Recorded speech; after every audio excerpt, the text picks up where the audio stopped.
When you see a ship the size of a skyscraper easing its way through a narrow channel, you probably think about the obvious challenges, right? Other ships, the weather, maybe the coastline.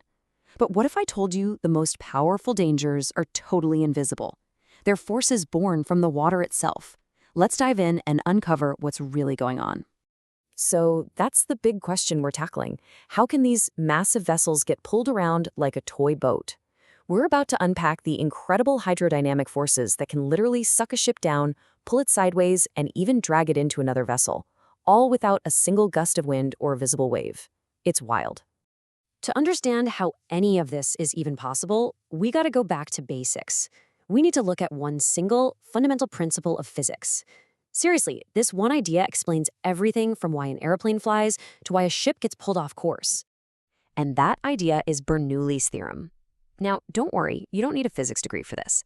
The concept itself is actually super simple. It just says that when a fluid, and that can be air or water, is forced to speed up, its internal pressure drops. This is the key. This is the one thing you really need to remember for all of this to make sense. Faster water means lower pressure. That simple cause and effect is the engine behind all of the strange and powerful forces we're about to explore. Okay, so let's put this principle into action. Picture a huge ship leaving the deep open ocean and heading into a much shallower channel. Suddenly, the water underneath its massive hull gets squeezed into a tiny space.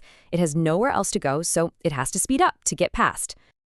And what happens when that water speeds up? You got it, the pressure drops. This creates a powerful suction effect that literally pulls the entire massive ship down deeper into the water.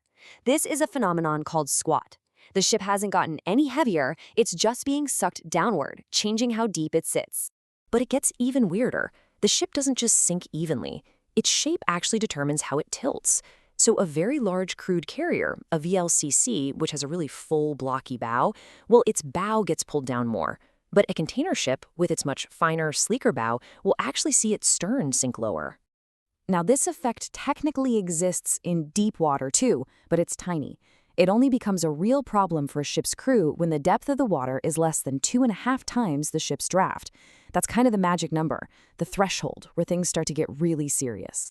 So how does a captain even know this is happening?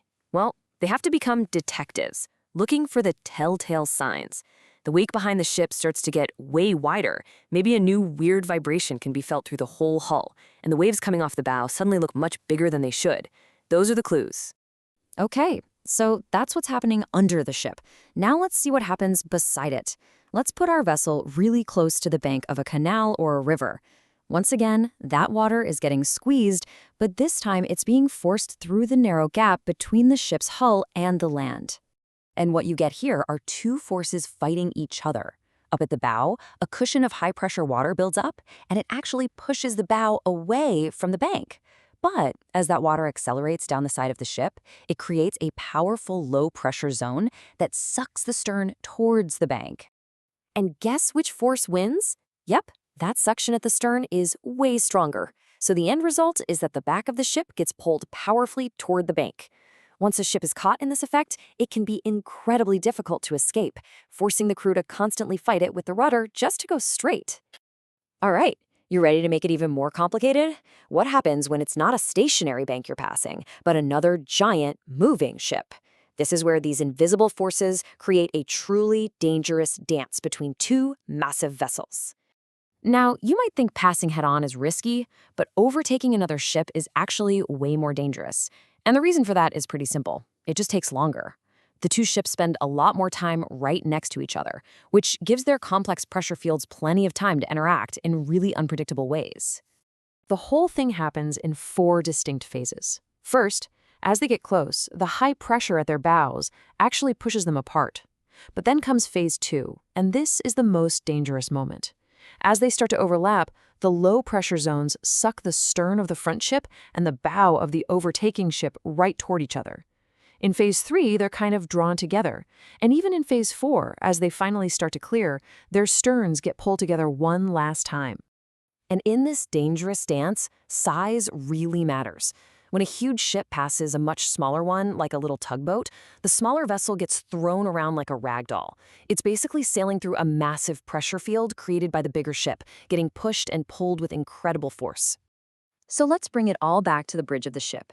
You've got squat pulling you down, the bank pulling you sideways, and other ships creating this invisible, chaotic dance. How in the world does a captain master all of these forces? Well, the first step is just realizing that in shallow water, your ship is a completely different animal. It's not going to handle the way you expect, its turning circle gets way wider, it can take a lot longer to stop, and even the rudder becomes less effective. It can feel like the ship is stuck on invisible tram tracks, making it almost impossible to steer. So what's the ultimate countermeasure? What's the secret weapon against all of these invisible dangers? Honestly, it's almost disappointingly simple. Just slow down. Reducing speed means the water doesn't have to accelerate as much, which means less of a pressure drop. It weakens every single one of these effects we've talked about. Which kind of leaves us with this one last thought. A captain is always looking at the surface of the water, at the charts, at their own ship's movement. But their real skill, their true art, is in seeing what isn't there. It's in feeling and anticipating and commanding those powerful unseen forces moving just beneath the surface.